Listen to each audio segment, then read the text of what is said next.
Is there a time, that boxers go through? And I remember Floyd Mayweather saying it goes from sport to being a business because you have that awareness that your time in this sport is limited. Mm-hmm. You've got to be smart. Yeah. And is that what you're going through now?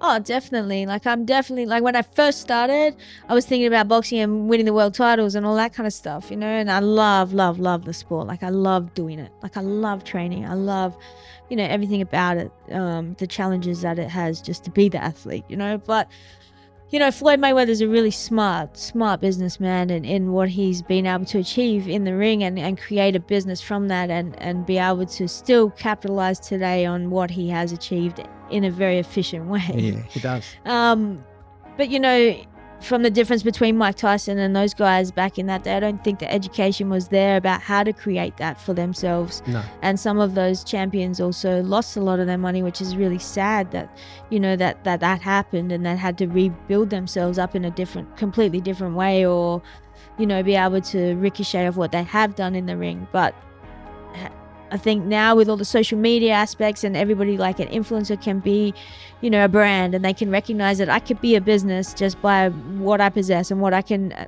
offer, and through our social media platforms, we have a platform to sell.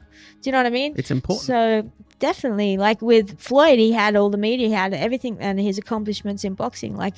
He's such a smart, savvy businessman, and that's what boxing. That's the hard thing. For me, I'm the athlete. I love the sport. I love being in the sport. Yeah. I'm a fan of the sport. And to differentiate the business side of things is sometimes splitting yourself into two because you're doing it because you love it, but at the same time, as an athlete, you got to make money from it, and then being a woman on top of that because there's marginal differences in the returns, as a professional athlete and what we're getting paid. How do we do that even greater? You know what I mean? How are we able to do that? Sponsorships come into play as being a big part for a woman to be able to continue to do what you do and even just pay for the expenses of what it takes to be able to train the way that you need to train to be the best, and then looking forward, for myself in business, I've always been surrounded by youth.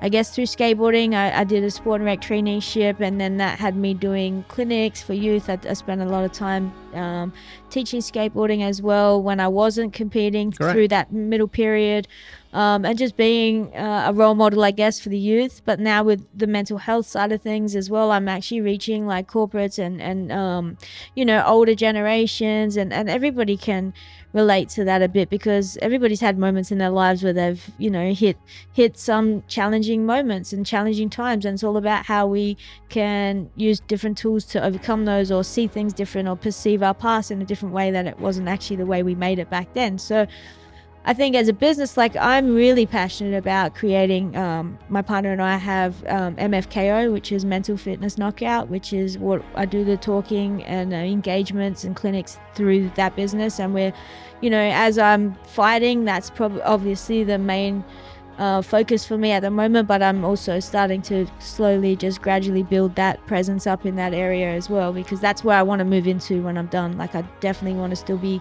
sharing boxing with people and sharing my story and journey about what I've been through in the challenging times and the ups as well,